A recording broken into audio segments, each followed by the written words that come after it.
কুমিল্লায় প্রাণী সম্পদ দপ্তর ও ভেটেরিনারি হাসপাতালের কর্মকর্তা কর্মচারীদের বিরুদ্ধে নানান রকমের অনিয়মের অভিযোগ উঠেছে। নির্ধারিত সময়ে অনেকেই কর্মস্থলে উপস্থিত হয় না, কেউ কেউ 11টার আগেও আসে না বলে অভিযোগ উঠেছে।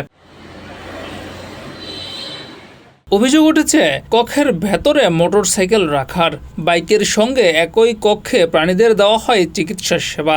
আবার উপজেলার প্রাণী সম্পদ কর্মকর্তা ডাক্তার নাসরিন সুলতানা তনুকেও নাকি অফিসে ঠিকমতো পাওয়াই যায় না। তাছাড়া ভুল চিকিৎসায় পশু মরে যাওয়ার ঘটনার অভিযোগও এসেছে স্থানীয়দের কাছ থেকে। সরকারি উদ্যোক্তা থেকে একজন সাইফুল নামে ডাক্তার সে বাড়িতে আসে আমাদের এদিকে ভ্যাকসিন দেয়, বলতেছে গরুটাকে আপনি ইঞ্জেকশন দেন আর লিভারটনিক খাওয়ান। পরে ও নিজের হাতে ইঞ্জেকশনটা দিয়েছে, লিভারটনিক দিয়েছিল, আর কয়েকটা মেডিসিন সাজেস্ট করছিল। করার পরে ঠিক তার ট্রিটমেন্টের 15 দিনের মাথায় আমার গরুটা একটা মৃত বাচ্চা ডেলিভারি হয়।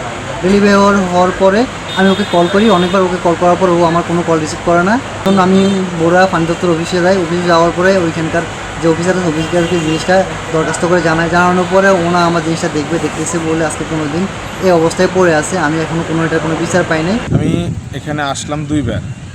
একবার আসলাম যে 500-600 টাকার মতো ভাড়া নিছে, অটো ভাড়া।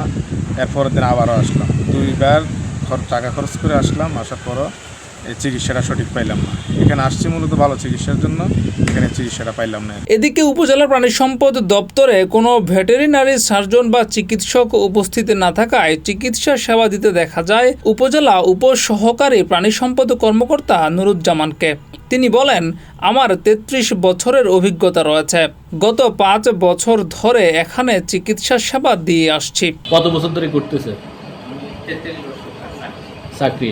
মানে 33 অভিজ্ঞতা হওয়ার কারণে আপনি লিখতেছেন, কিন্তু প্রাতিষ্ঠানিকভাবে সেটা আপনার নিয়ম নাই। আমাদের যে চিকিৎসা সেবা ইনশাআল্লাহ আমরা দেই। আমাদের এখানে কোনো এক পয়সা আমি আল্লাহ রকম হইলে এখানে আমি অনেক দিন 5 বছরের মধ্যে আমি 1 টাকা অবশ্যই দিলাম। আমি যা আছে সরকারি ওষুধ আমি সবাইকে দেই, এখন চিকিৎসা যা কিছু লাগে আমি সবাইকে। উপজেলার প্রাণী সম্পদ কর্মকর্তা ডাক্তার নাসরিন অভিযোগের বিষয়ে বলেন, গাড়ি অফিসে থাকবে এটা স্বাভাবিক। উপসহকারী প্রাণী সম্পদ কর্মকর্তার প্রেসক্রিপশন লেখার বিষয়ে তিনি বলেন, তিনি অবশ্যই লিখতে পারেন, হয়তো ভয় পেয়ে বলেছেন যে তিনি লিখতে পারেন না। এছাড়াও অফিসে না আসার বিষয়ে ঊর্ধ্বতন কর্মকর্তাকে অবহিত করেছেন বলেও জানান তিনি। অফিসের ভিতরে থাকবে গাড়ি। হ্যাঁ, এটা তো ব্যক্তিগত কাজে ইউজ করবে না কেউ। জরুরি কাজে হয়তো কুমিল্লায় গেছে, যেহেতু তার ওখানে মেইন পোস্টিং, ওখান থেকে যদি তলব করে তাকে যেতেই হবে। কথা আপনি 11টার কথা বলছেন, তাদের প্রকল্প অলরেডি শেষ। তারা অফিসে আসে, আবার হাজিরাতে ঈদের পরে তারা কালকে আসছে এবং তাদেরকে আমি ছুটিও দেখাইছি। হাজিরা খাতার মধ্যে তাদেরকে ছুটিও দেখানো আছে। ঔষধ তো লিখতেই পারে, অবশ্যই পারবে। সে প্রেসক্রিপশন প্যাড ইউজ করতে পারবে না, সে খামারিকে সাধারণ সেবা দিতে পারবে। ইনজেকশন কেন নিতে পারবে না? ভিটামিন কি ইনজেকশন না? কৃমিনাশক কি ইনজেকশন না? অবশ্যই পারবে।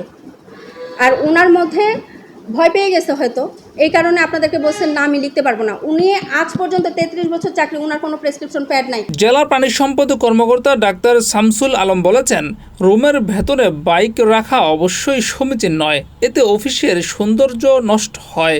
প্রেসক্রিপশন লেখার বিষয়ে তিনি বলেন, সরকারি ভ্যাকসিন সংশ্লিষ্ট দায়িত্বপ্রাপ্ত কর্মকর্তারা প্রয়োগ করতে পারেন। ডাক্তার নাসরিন সুলতানা তনু 3 থেকে 4 বার আমার কাছে ছুটি চেয়েছেন, যথারীতি সে ছুটির নিয়ম মোতাবেকই ছুটি বুক করছেন।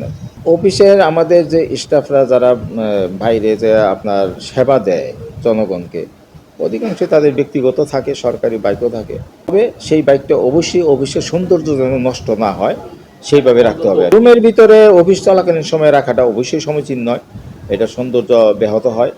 অবশ্যই অফিসের বাইরে যে বাউন্ডারির ভিতরে বাইরে উনি লক করে অবশ্যই রাখতে পারেন বিষয়টা। আমাদের সম্প্রসারণ কর্মকর্তারা আপনি যে বলছেন তার কি ওষুধ লিখতে পারে বা পারে কিনা, ওষুধ লেখার প্রেসক্রিপশন লেখার ক্ষমতা একমাত্র সরকার দিচ্ছে একজন সার্জন, ভেটেরিনারি সার্জন।